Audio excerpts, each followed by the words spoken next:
Not sure if okay yung papasukan mo? Tara, let's check out some red flags. Hello and welcome again to another tips video brought to you by Brushpoint Academy. I am again Salongganisa, your local fine arts painter, here to give you tips that you will need in growing as an artist. Before we begin, let's take a sec and hear a few words from our sponsor, CG Creator Certification. So who or what is CG Creator Certification? It's an exam you take to test your creator skill.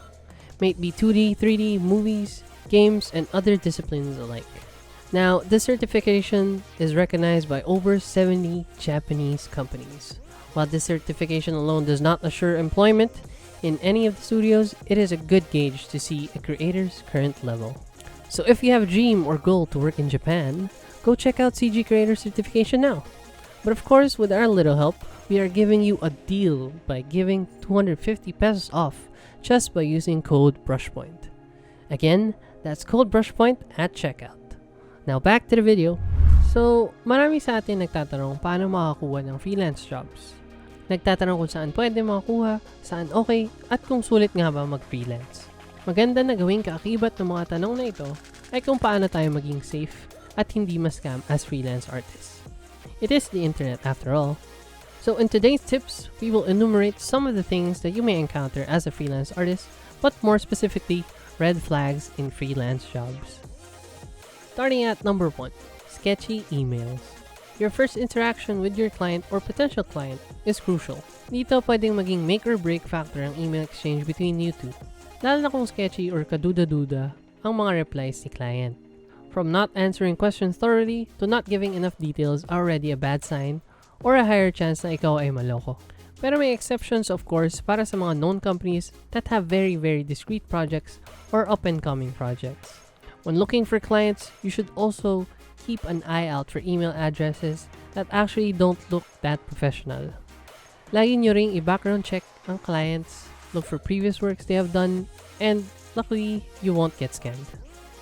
Number 2, contracts.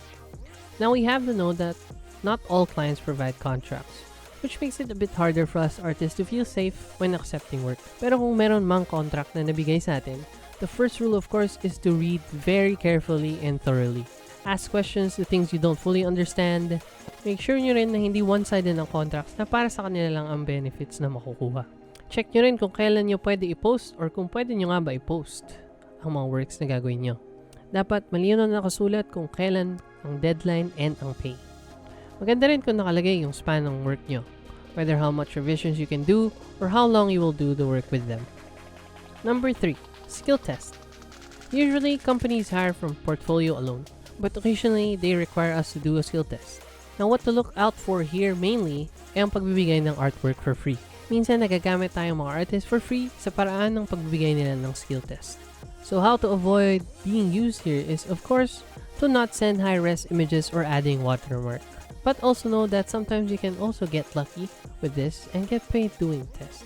Another thing to look out for is yung mga sobrang tagal ng artist or dami ng pinapagawa. Isang magandang tip dito is magtanong sa ibang artist na nag-work na sa industry para hindi tayo ma-exploit. So with that in mind, keep your eyes peeled.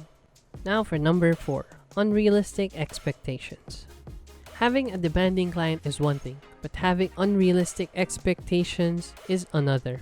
Dapat natin tandaan that we can also set boundaries with how much effort we are doing in equivalent to how much we are getting paid.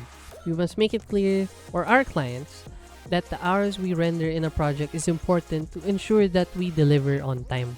So dapat din aware tayo sa mga bagay while working with them. Dapat realistic ang revisions, and what we mean by this is that hindi nito mababago yung whole concept but more of just adjustments here and there.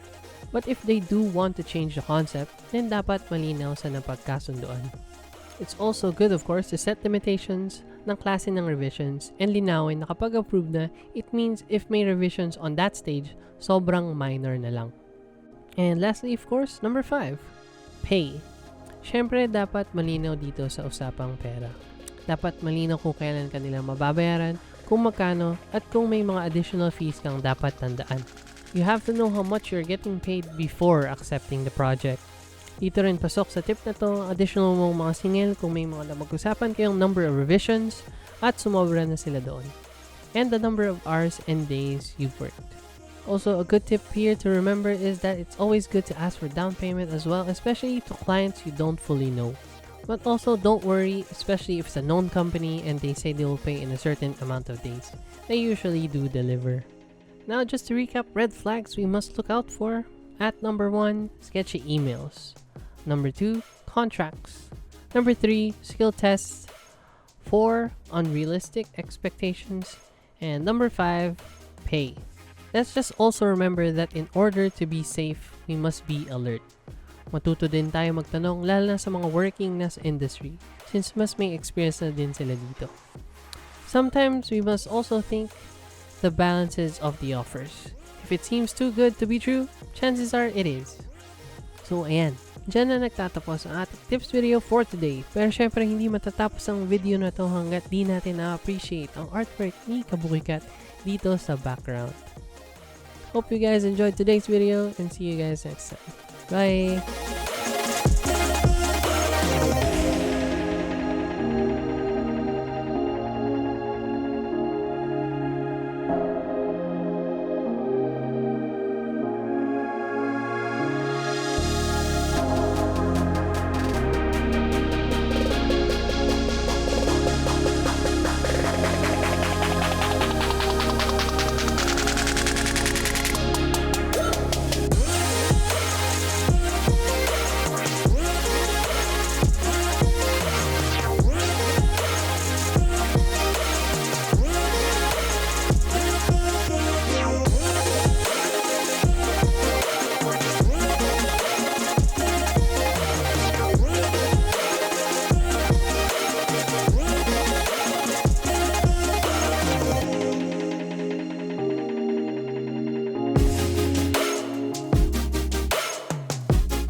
That's it for this video. If you liked it, go ahead and leave a like, and maybe even share with your friends.